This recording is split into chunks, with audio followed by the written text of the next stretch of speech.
Hello everyone and welcome back to another episode of bank nifty analysis videos. जहाँ पे हम बात करते हैं कि इस वीक में बैंक निफ्टी ने कैसे रिएक्ट किया और हमें कहाँ पे ट्रेड लेना चाहिए था और हमें कहाँ पे ट्रेड अवॉइड करना चाहिए था। लेकिन इसके पहले कि मैं इस वीडियो को शुरुआत करूँ, इस एनालिसिस की शुरुआत करूँ, उसके पहले मैं अपना एक प्रॉफिट दिखाना चाहता हूँ जो कि इस वीक का है और मैंने इसी स्ट्रेटजी का यूज़ करते हुए उस प्रॉफिट्स को मैंने बनाया है ताकि आपको बिलीव हो पाए कि ये स्ट्रेटजी ट्राइड एंड टेस्टेड है। तो सबसे पहले मैं आपको अपने अपस्टॉक्स अकाउंट में ले चलता हूँ, जहाँ पे आपको सेगमेंट में इक्विटीज़ की जगह पे आपको फ्यूचर एंड ऑप्शंस को सिलेक्ट करनी है। इसलिए वो 21-22 ही रहेगी और स्टार्ट डेट हम सिलेक्ट कर लेते हैं। आपका स्टार्ट डेट होगा 29 मंडे से और दिसंबर तक 2 दिसंबर, मतलब आज का गेट रिपोर्ट। तो अभी थोड़ी देर में रिपोर्ट हमारे सामने होगी और रिपोर्ट आपके सामने आ चुकी है। हमने इसी स्ट्रेटजी का यूज़ करके 9,946 ग्रोस प्रॉफिट एंड लॉस है और 7,100 मतलब नेट प्रॉफिट एंड लॉस 7,000 के आसपास हम लोगों ने बनाया है। तो महज एक वीक में हम लोगों ने 7,000, वो भी सिर्फ एक लॉट से बनाया है, जो कि कितनी मैंने लाइव ट्रेडिंग वीडियोस भी अपने यूट्यूब चैनल पे डाल के रखा है, आप जाकर उसे भी देख सकते हैं। और यहाँ पे बहुत सारी स्ट्रेटजी आपके अनुसार technical analysis, swing trading strategy भी आप लोग इसे एक बार देख सकते हैं। तो चलिए अब शुरू करते हैं अपने बैंक निफ्टी एनालिसिस के वीडियोस को। लेकिन अगर आप पहली बार इस चैनल पे आए हुए हैं तो इस चैनल को सब्सक्राइब कीजिए, बेल आइकन को प्रेस कीजिए ताकि आपको ऐसे ही शानदार वीडियोज की नोटिफिकेशन हमेशा मिलती रहे। इस बैंक निफ्टी एनालिसिस को करने में हमने जिस स्ट्रेटजी का यूज़ किया है उसका नाम है सीपीआर इंट्राडे स्ट्रेटजी, जो कि मैंने प्लेलिस्ट में डाल रखी है। अगर आप पहली बार चैनल पे आए हो, पहली बार इस एनालिसिस को देख रहे हो, तो सबसे पहले आप इस वाले प्लेलिस्ट में जाकर पूरा देखो, तो ही आपको ये वीडियो समझ में आने वाली है। तो अब हम चलते हैं अपनी स्ट्रेटजी पे। इस स्ट्रेटजी में हम क्या करते हैं कि ये आपका जीरोधा का चार्ट प्लेटफॉर्म है और यहाँ पे स्टडीज पे आप देख सकते हैं कि मैंने CPR central pivot range pivot points RSI को यूज़ किया हुआ है। आप वीवैप को यहाँ से हटा सकते हैं क्योंकि उसका खास यूज इसमें है नहीं। तो ये तीनों पे हमने वीडियो बना रखी है, आरएसआई को कैसे यूज करते हैं, पिवट पॉइंट को कैसे यूज करते हैं, और इस तीनों को मैंने जो लिंक है वो डिस्क्रिप्शन में डाल रखा है। नहीं देखे तो आप जाकर देख लोगे। इस स्ट्रेटजी में हम सबसे पहले क्या करते हैं कि यहाँ पे जैसे कि आप देख पा रहे हैं कि 29 का चार्ट है, यहाँ पे सामने आपके ओपन हुआ है। तो आपको सबसे पहले प्रीवियस डे हाई और प्रीवियस डे लो को मार्क करना होता है। तो यहाँ पे हम सबसे पहले प्रीवियस डे हाई और प्रीवियस डे लो को मार्क कर लेते हैं। जैसे कि 29 को आपका मंडे था, तो ये जो प्रीवियस डे लो और हाई मार्क करेंगे वो फ्राइडे का होगा। तो सबसे पहले हम यहाँ पे, जैसे कि यहाँ पे प्रीवियस डे हाई हमने मार्क कर लिया और यहाँ पे प्रीवियस डे लो हमने मार्क कर दिया, राइट। तो ये जो दोनों है, प्रीवियस डे हाई है और ये प्रीवियस डे लो है। तो यहाँ पे जैसे ही आप देख रहे हो कि पहले 5 मिनट कैंडल प्रीवियस डे लो को ब्रेक करती है और साथ ही साथ S1 को भी ब्रेक कर देती है, तो हमें ट्रेड को इनिशिएट कर देना है, राइट। और यहाँ पे अगर आप ट्रेड को इनिशिएट कर देते हो तो ये वाली जो ग्रीन लाइन आपको दिख रही है, ये होगा आपका टारगेट और आपका स्टॉप लॉस होगा यहाँ पे। आप यहाँ पे देख सकते हो कि जस्ट जो हमारा टारगेट है कुछ पॉइंट से छूट गया है और आपका जो टारगेट है वो मिस हो सकता है, तो यहाँ पे हमारे स्टॉप लॉस हिट हो सकते हैं। लेकिन अगर आप ज़्यादा समझदार हो तो मैंने जैसे ही बताया कि आपको ट्रेड कब लेनी है, जब शुरू के 15 मिनट आपको ट्रेड नहीं लेना है, आपको सिर्फ देखना है 9:30 के बाद आपको ट्रेड लेनी है। और ये आरएसआई की वैल्यू जो आप देख रहे हो, 5 मिनट कैंडल किसी रेसिस्टेंस को ब्रेक करता है और आरएसआई की वैल्यू 60 के ऊपर होती है तो वो श्योर एंड सर्टेन है कि वो ऊपर जाएगा। अगर वो 40 से नीचे आ रही है तो बियरिश ट्रेड होगा। तो आप यहाँ पे देख सकते हो कि यहाँ पे जैसे ही मार्केट नीचे आती है तुरंत एक ग्रीन कैंडल बनती है और वो क्या होता है कि यहाँ पे H2 को ब्रेक कर देती है। तो आप यहाँ पे अपना बाइंग पोजिशन इनिशिएट कर सकते थे और आपका जो टारगेट होगा, वो पहला टारगेट होगा, वो होगा आपका प्रीवियस डे लो और उसके बाद होगा सीपीआर जो कि फाइनली अचीव हो जाता है। तो यहाँ पे इसके बाद पूरे दिन कोई भी ट्रेड हमें नहीं मिला था, तो यहाँ पे हमें एक अच्छी खासी प्रॉफिट रिवर्स ट्रेडिंग के तौर पे बन सकती है क्योंकि यहाँ पे एक ब्रेकआउट जो है वो फेल हुआ है और यहाँ पे इतनी बड़ी कैंडल बन चुकी है कि आप इस ट्रेड को इनिशिएट नहीं करते तो ही बेहतर होता। तो यहाँ से रिवर्सल आना ही आना था। ये है आपके सामने ट्यूसडे का चार्ट और यहाँ पे हमने प्रीवियस डे हाई जो कि ये रेड वाली लाइन है और प्रीवियस डे लो लाइन जो कि यहाँ पे है। तो आप देख सकते हैं कि पहले 5 मिनट कैंडल आपको वेट करना है 9:30 तक और अगर आप बिगिनर्स हो तो जैसे ही प्रीवियस डे हाई ब्रेक हो जाते हैं तो आपको उसमें ट्रेड इनिशिएट कर देनी है। तो आप देख रहे हो कि ठीक 15 मिनट बाद ये ग्रीन कैंडल जो बन रही है ये दिखा रही है बुलिश मोमेंटम को और प्रीवियस डे हाई को भी ब्रेक कर देती है। तो आपका जो पहला टारगेट होगा वो ये वाला लाइन होगा जो कि है R1 R2, जो कि R2 है, राइट।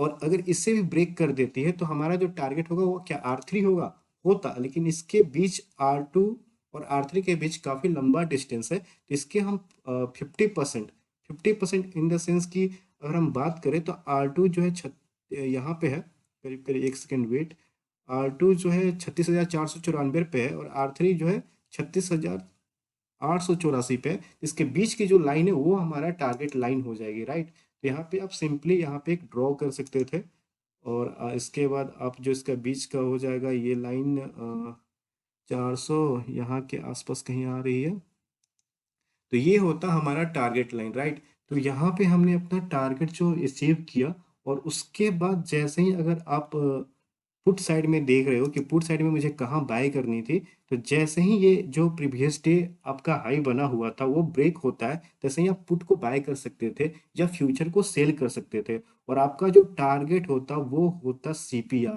जो कि यहाँ पे हमारा अचीव भी हो गया है। इसके बाद क्योंकि यहाँ पे एक चीज आप देख सकते हो कि CPR जो है वो नैरो है, यहाँ पे जो मार्केट होने वाली है वो ट्रेंडिंग होने वाली है, आइदर अपसाइड होगी डाउन साइड होगी ये हमें नहीं पता होता है, बट इतना पता है कि मार्केट उस दिन ट्रेंडिंग होगी और हमें जब अगला आपको ट्रेड इनिशिएट करना है तो आप इस दिन आसानी से स्कैल्पिंग कर सकते थे। आप इस वाली ग्रीन कैंडल पे देखते हो 5 मिनट पे, तो एक पूरी तरीके से बुलिश मोमेंटम आपको देखने को मिल जा रही है और आपका जो टारगेट होता अब यहाँ से R1 की तरफ होता, जो कि यहाँ पे अचीव भी हुआ है। और अगर ये CPR ब्रेक हो जाता है तो हमारा जो टारगेट होगा पुट साइड में, मतलब कि शॉर्ट के साइड में, तो वो हमारा S1 होगा, जो कि आप देख सकते हो कि यहाँ पे अचीव हो गया है दिन के समाप्त होते होते।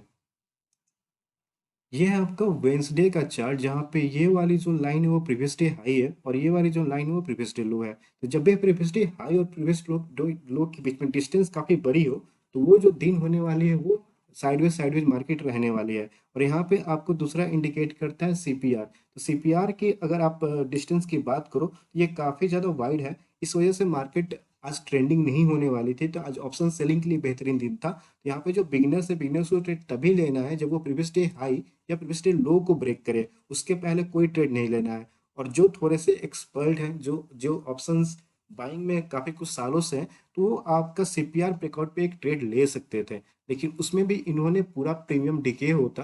तो आप इस वाले पॉइंट पे अगर कहीं भी बाय करते, राइट, अगर मान लो सपोज करो ये अपर CPR के पे आप बाय करते यहाँ पे जैसे कि ब्रेकआउट हुआ है, तो आपका जो स्टॉप लॉस होगा वो इसके नीचे होगा, तो आप देखोगे कि अंत तक भी आपका स्टॉप लॉस हिट नहीं होगा, आपका टारगेट R1 यहाँ पे आसानी से अचीव हो गया है। यहाँ पे मैंने फ्यूचर को बाय किया हुआ था, इसी के आसपास रेंज में मैंने बाय किया था और यहाँ पे मतलब कि करीब करीब मैंने बाय किया 11:05 पे और हमें हमारा जो टारगेट अचीव होता है वो 2 बजे के आसपास होता है, तो 3 घंटे अच्छे खासे समय लग गए थे।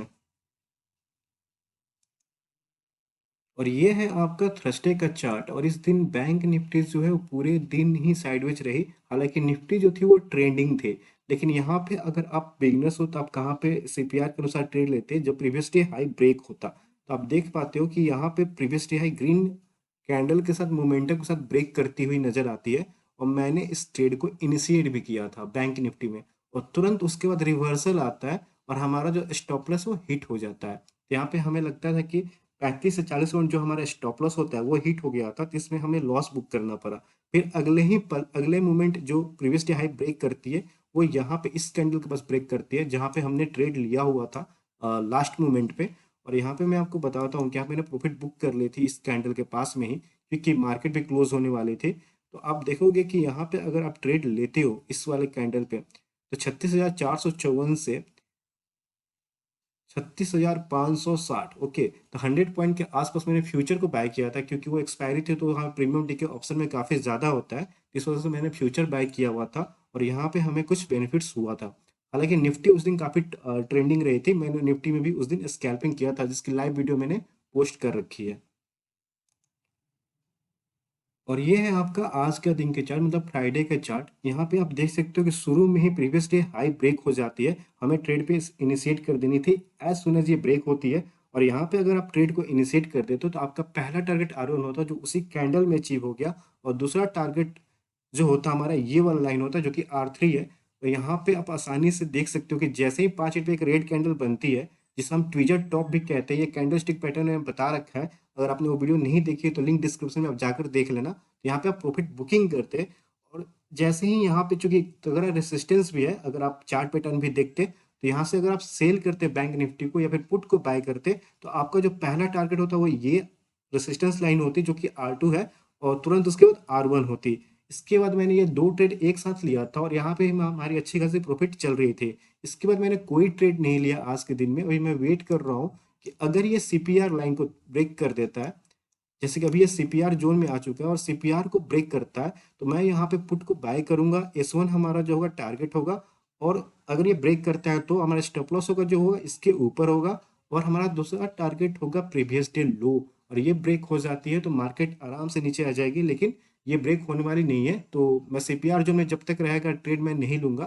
तो ये थी इस पूरे वीक के बैंक निफ्टी के एनालिसिस।